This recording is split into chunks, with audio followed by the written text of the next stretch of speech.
Hey guys, nandito kami sa ano nga to? Night market. Kasama si Kuya Kobe. Yay! So ngayon, naghanap kami ng mga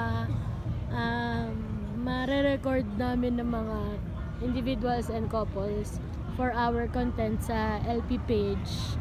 So, time check, it's already 12:25. Lagot ka kay Ate Emmy. Sorry, man. Sorry. For the Lord. Ayan. So, para makumpleto kasi yung content, nakapag-interview na kami ng dalawang single.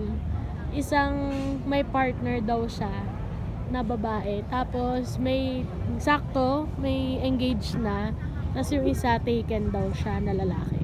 So ngayon, ang target namin makuha ay isang mag-asawa na i-discuss lang yung about sa issue or yung topic na 299 na worth na engagement ring. Kung anong thoughts nila about it. Pero yun nga, ang masasabi natin dyan, yung intention and commitment yung mahalaga.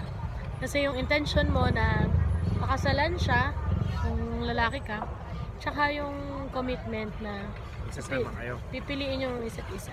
Kahit sa hirap at ginawa. Kahit sa hirap at ginawa. Pero syempre, sabi nga, wala namang pera-pera sa pag-ibig.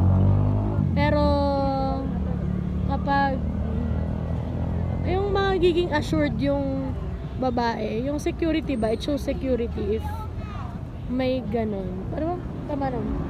May cost na paghahandaan mo talaga. Pag magsa-step up ka na dun sa relationship na gusto nyong maabot.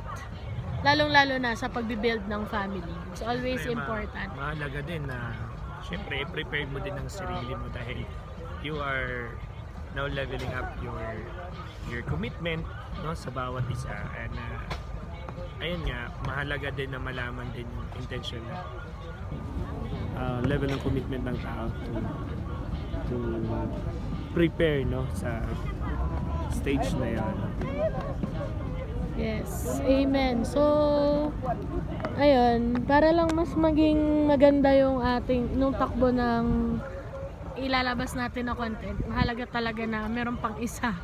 Pero kung wala, after 5 minutes siguro, no, alis na tayo, uwi na tayo. Ayan, so, malamig na kanina, Yeah, January 9. Uy!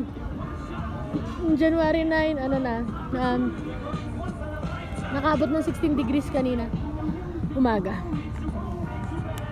So ngayon, ito yung itsura ng nung night market, walang katao-tao at 12, 12:30, 12:28. Pero grabe yung traffic dito nung nakaraan. Ayun, let's go! Hanap pa tayo pero parang wala na tayo mga. Shoutout pala sa gustong magregalo sa akin sa Pasko. Pag nakita nyo to, gusto to yung shawl na yan. So ko yung blue-green Let's go.